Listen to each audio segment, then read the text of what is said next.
Love makes us ache. When pain comes to others, injury, illness, decline, this is what anguish is if we love. When we speak of it, it doesn't have to be eloquent, to be poignant. My mother is old, but healthy and alive. This is no guarantee. I've read of another man's mother, her long decline into the oblivion of dementia and the final release of death. It fills the heart with inexpressible sadness, even more in its echo of other remembered grief, such as we all have or will. We can love people, opt to love them, volunteer, people who are not worthy of love, humanly speaking. No need for elaboration. It's provocative statement. For all that, betrayal might seem almost commonplace. And we drag ourselves away from such and such a situation, trailing most of our courage and all of our hope behind. And being human, imperfect in our capacity for tranquility, we might be infected with rage, like a low-grade fever. Self-pity is not all bad. It should come with an awareness of our flaws. But who even has the right to an opinion about the secret flaws in someone else's secret heart? It's not your business. All this is the negative.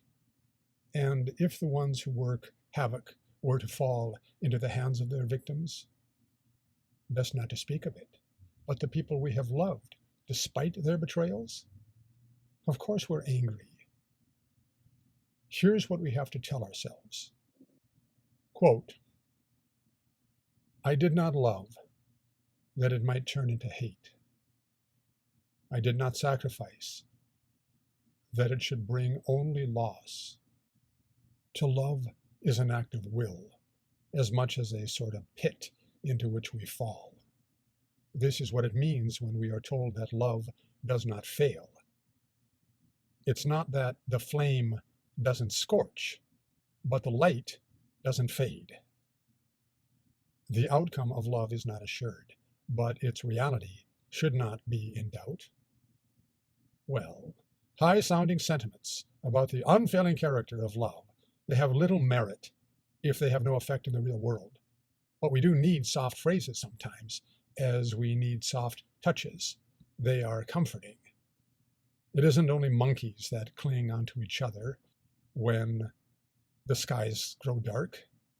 That's a picture of ourselves. We are created to love. We were made that we might count ourselves less, that someone else might be more. There is no human race where this is not true.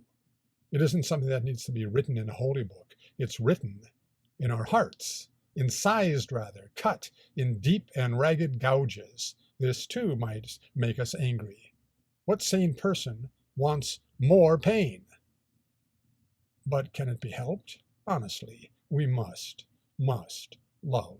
And it hurts the way a little child cries when stung or struck, but we cannot escape our nature any more than we can change our destiny, or rather, as fools and saints attempt, change the destiny of someone else. The transformative self-sacrifice of love. The pundit, George Will, wrote about his mother's decline. He quotes J.M. Barrie, Peter Pan. God gave us memory that we might have roses in winter. How lovely a thought. There's that saying, pain comes to pass, not to stay. It calls to mind the fact that even in our wrath, we might forego our demand for justice and discover almost out of vacuum a capacity for mercy and forgiveness.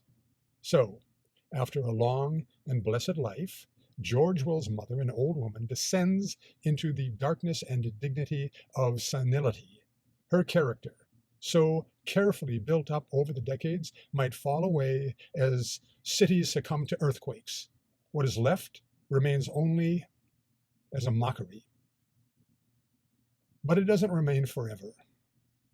And when she finally passes from sight, that dimming light might flare up bright as garden sunshine. So might we hope. In this same way, We can only hope, if we can hope, that those who have passed beyond our sight, betraying, after having shed darkness upon our world like Satan in his fall, they might, with the passing of time, enjoy a sort of dementia of an evil character, where repentance works its transformation and nobility is found where only betrayal has been seen. It cannot be that the world is destined only for decay.